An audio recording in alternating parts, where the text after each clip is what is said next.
Bismillahirrahmanirrahim. Elhamdülillahi Rabbil alemin. Hər birini salamlayıram. Gününüz xeyirli olsun inşallah. Mübarək Əraf surəsində Allah Teala cənnət və cəhənnəm əhlinin bir-biri ilə danışmasını qeyd edir. Ümumi olaraq bu məsələ mübarək Əraf surəsinin 44 və 45-ci ayələrində qeyd olunur.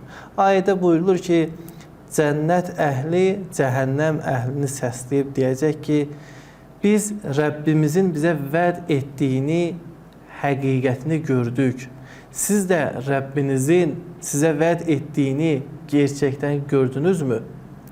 Onlar bəli deyəcəklər. Bu zaman onların arasında bir carsı səsləyib deyəcəkdir, Allahın lənəti olsun zalimlara. Demək, Əraf surəsinin 44 və 45-ci ayələrində cənnət və cəhənnəm əhli bir-birindən danışır.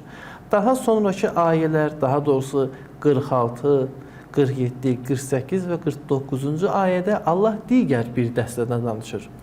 Məxsusən 46 və 47-ci ayələrdə Allah Teala buyurur ki: "Və beynəhum hicabun və alal a'rafi ricalun ya'rifuna kulla bisima'uhum." Onlar arasında, yəni cənnət və cəhənnəm əhli arasında bir hicab var, pərdə var və eyni zamanda Əraf deyilən bir yerdə müəyyən şəxslər var ki, bunların hər ikisini tanıyır. Yəni həm cənnət əhlini tanıyır, həm cəhənnəm əhlini tanıyır. Burada sual yaranır. Bu Əraf əhli kimdir? Yəni kimlərdir? Həm cənnət əhlini tanıyır, həm cəhənnəm əhlini tanıyır. Bu barədə əsasən 3 dənə fikir var. Yəni təfsir alimləri bu ayələri şərh edərkən 3 dənə fikir bildiriblər. Onların birini ehtimal olaraq deyilir və bir o qədər üzərində dayanılmayıb. Ehtimal olunan nəzər bundan ibarətdir ki, Əraf əhli həmən mələklərdir. Yəni həm cənnət əhlini tanıyır, həm də cəhənnəm əhlini. Bu dediyim kimi bir ehtimaldır və ayənin digər hissəsi ilə heç bir formada uyğun gəlmir.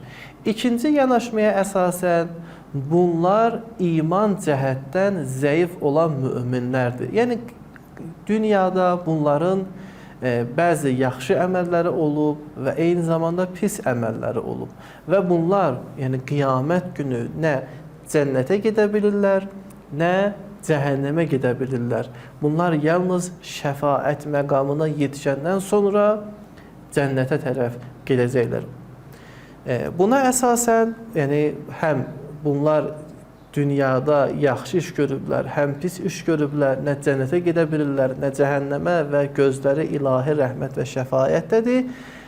Cənnət əhlinə xitabən belə deyərlər: "Və nadu əshabəl cənnə ən salamun aleykum." Bunlar cənnət əhlinə xitabən deyərlər ki, Allahın salam və bərəkəti sizlərə olsun.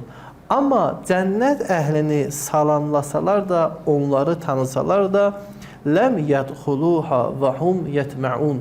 Onlar cənnətə getməyi istəsələr də ora gedə bilməzlər, daxil ola bilməzlər. Nəyə görə? Çünki etdikləri bir çox günahlar hələ onları cənnətə getməyin qarşısını alır. Və eyni zamanda bunlar cəhənnəm əhlinə baxarlar.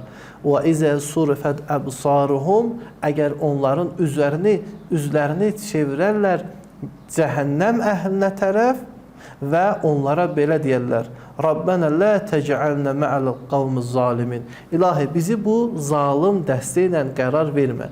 Həm cənnət əhlinə xitabən bunlar söz deyir və eyni zamanda cəhənnəm əhlinə də bunlar üzlərini çevirir və onlardan olmadığını Allah Teala'dan diləyirlər və istəyirlər.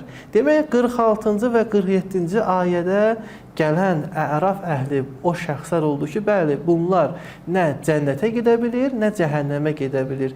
Cəhənnəmə ona görə getmir ki, bunlar dünyada yaxşı iş görmüşlər və eyni zamanda cənnətə də ona görə gedə bilmirlər ki, hələ bunlar bağışlanmayıb, bunların dünyadakı günahları səbəb olmuşdur ki, bunlar bağışlanmadan cənnətə getməsinlər.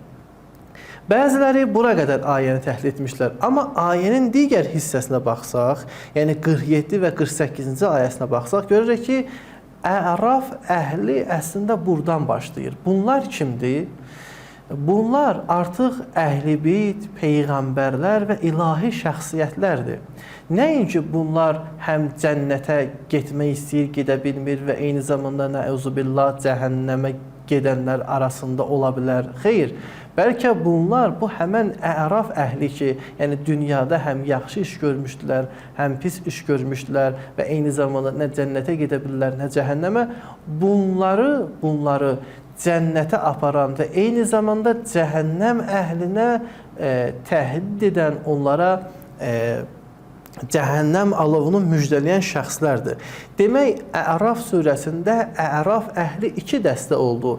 Bir dəstə peyğəmbərlər, ilahi şəxsiyyətlər, ilahi övliyalar, bir dəstə isə həm günahları, həm etdikləri yaxşılıqlar bərabər olan, yəni həm cənnətə gedə bilmirlər, həm cəhənnəmə. Bunlar ilahi rəhmət və peyğəmbərlərin şəfaətinə ehtiyaclıdırlar. Buna əsasən 47-ci ayəsində, daha doğrusu 48-ci ayədə Allah Teala buyurur ki: "Və nədə əshabul a'raf."